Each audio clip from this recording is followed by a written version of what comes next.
Alright, a day in my life. So Sunday is the best day to worship, praise and worship to Jesus Christ, mga my guys. All our worries, our problem, we all put to Him, mga my guys, no? So, ito na po yung mga daily routine ko, mga my guys. Ganito din ba po kayo? Pag may occasion kayo, punta sa church, unahin talaga yung anak at asawa before you.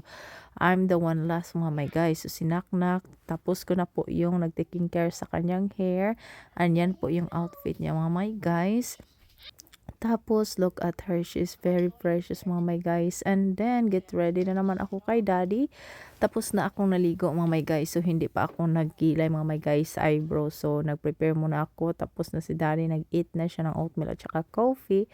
At saka, mga my guys, ito na naman, ina-iron ko na naman yung clothes ni daddy. Kailangan talaga presentable tayo magpunta sa church, mga my guys. No, para kay Jesus siya, mga my guys, outfit namin.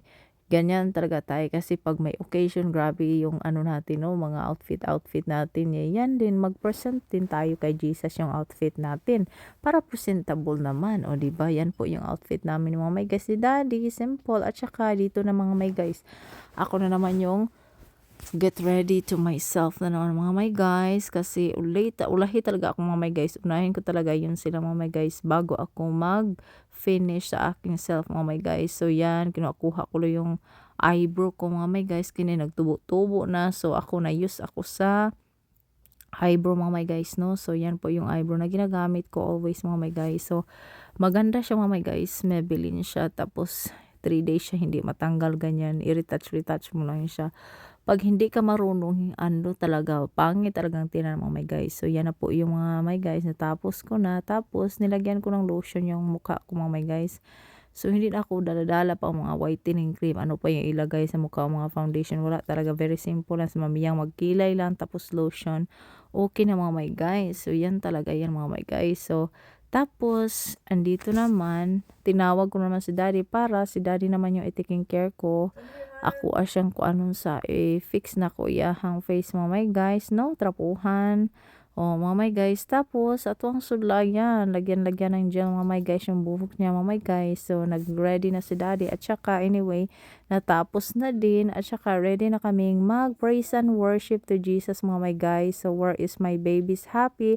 So we gonna bring her over there, mga my guys. So yan po yun. Thank you, Lord, for the beautiful Sunday. Thank you for all the week that you always guide us and always provide us food in our table, mga my guys. So ready na kami magpunta and look at the weather, very nice. So nag-stop kami kasi may ambulance.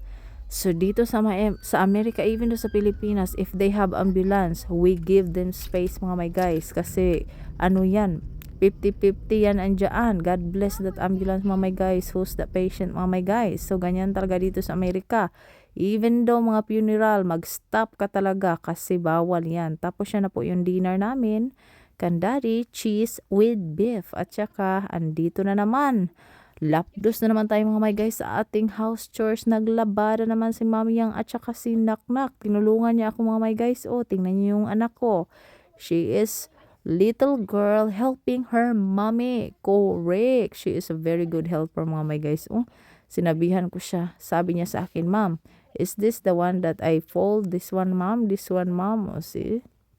Very good helper, mga my guys. Sinabihan ko yan na, oh, ganyan mo na ya kasi gabi na. So, kailangan ko talagang i-fold, mga my guys, kasi init pa siya. So, anyway, thank you so much for watching.